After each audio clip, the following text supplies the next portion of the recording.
Hi friends. Hi guys. Hello guys. இன்னைக்கு Saturday second match யாரு பாத்தீங்கன்னா SRH vs சிஎஸ்கே வந்து கஷ்டப்பட்டு டிராவல் பண்ணி ஹைதராபாத் வெயில்ல அங்க போய் உட்காந்து ஹைதராபாத் பிரியாணி எல்லாம் சாப்பிட்டுட்டு நாங்க SRH அடிச்சு பொழக்க போறோம் அப்படின்ற கனவுகளோட இருந்தாலும் SRH நாங்க அடிப்போங்க, நாங்க யார் வந்தாலும் அடிப்போம், நாங்க அதுக்குதான் இருக்கோம், பேட்டிங்ல வேற லெவல்ல இருக்காங்க, இது ஒரு நல்ல காம்படிஷனா இருக்க போகுது. பட் இந்த மேட்ச்ல ஒரு வேளை சிஎஸ்கே ஜெயிச்சிட்டாங்க அப்படின்னா அவங்க ஒரு டீமா வந்து தெரிவாங்க, அவங்க டாப் 4க்கான இதுலயும் வர்றதுக்கான வாய்ப்புகள் நிறையவே இருக்குன்னு தோணுதான். நீங்க என்ன ஃபீல் பண்றீங்க? சிஎஸ்கே தான் கன்ஃபார்ம் ஜெயிப்பாங்க, 2 மேட்சோட வின் பண்ணிட்டு வராங்க. என்னதான் இப்ப எஸ்ஆர் திடீர்னு ஒரு புது போலிங் கொண்டு வந்திருந்தாலும், கலீலுக்கு இன்ஜுரி ஆனாலும் we have new bowlers actually, நல்ல bowlers இருக்காங்க, ஒரு மொமெண்டமும் எங்க கிட்ட இருக்கு. சோ அதனால கன்ஃபார்ம் சிஎஸ்கே இந்த மேட்ச் ஜெயிக்க போறாங்க எனக்கு தோணுது. ஓகே, இப்ப சிஎஸ்கே வந்து ஏன் இப்படி வந்து ஐசியூல இருக்கிற பேஷண்ட் அதிகமான பேஷண்ட் கூட வச்சிருக்கீங்க? தோனி இன்ஜூர்டு, கலீல் இன்ஜூர்டு, இவர் நம்ம எல்லிசி இன்ஜூர்டு, அவருக்கு பதிலாக எடுத்தாங்க ஸ்பென்சர் ஜான்சன், அவரும் இன்ஜூர்டுன்னு சொல்லி ஒரு பெரிய ஒரு ஹாஸ்பிட்டல் லிஸ்ட் உங்ககிட்ட இருக்கு. இன்ஜுரி வந்து நான் கிண்டல் பண்ணலையே, என்ன இப்படி நடந்துச்சு வருத்தத்தோட கேக்குறேன் நான்.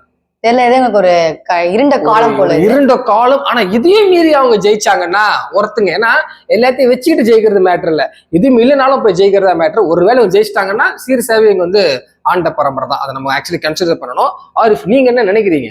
எனக்கு தெரிஞ்சு 2 டீமுக்கு போலிங் சரியில்லை ஃபர்ஸ்ட் இருந்துச்சு. ஆனா இப்போ எஸ்ஆர்எச் நல்ல 2 ஃபாஸ்ட் பவுலர் நல்லா கமின்ஸ் வந்திருக்காரு. கமின்ஸ் வேற வராரு, ஃபிட்னு சொல்லிருக்காங்க அவரு. கமின்ஸ் ஒரு பேருக்கே அவன் கையில அடிங்க முத்துராஜ்லாம். ஆமா ஆமா, கன்ஃபார்ம் எஸ்ஆர்எச் தவிர ஃபர்ஸ்ட் பேட்டிங் இறங்கினாங்க, அட்லீஸ்ட் ஒரு 220 அடிப்பாங்க. முத்துராஜ் 180+ மேல சேஸ் பண்ணாலே ஆட மாட்டாரு, சமி சான்ஸ் கிளம்பிடுவாரு உள்ள. மேட்ச் ஈஸியா எஸ்ஆர்எச் பண்ணுவாங்க.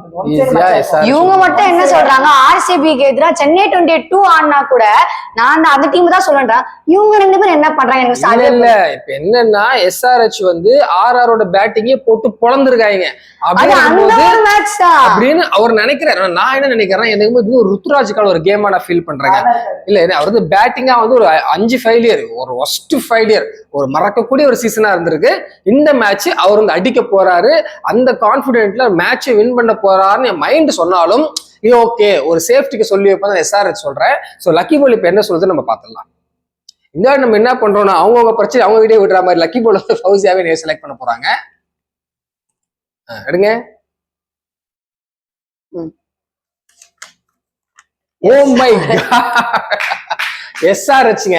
ஓகே, பார்க்கலாம். ஸோ லக்கி பால் சொல்றது நடக்குதா என்னன்றதை பார்த்துடலாம். உங்களோட ப்ரெடிக்ஷனை மறக்காம கமெண்ட் பண்ணுங்க. எங்க 2 பேர் சேனல் சப்ஸ்கிரைப் பண்ணிட்டு பாருங்க. பாய்.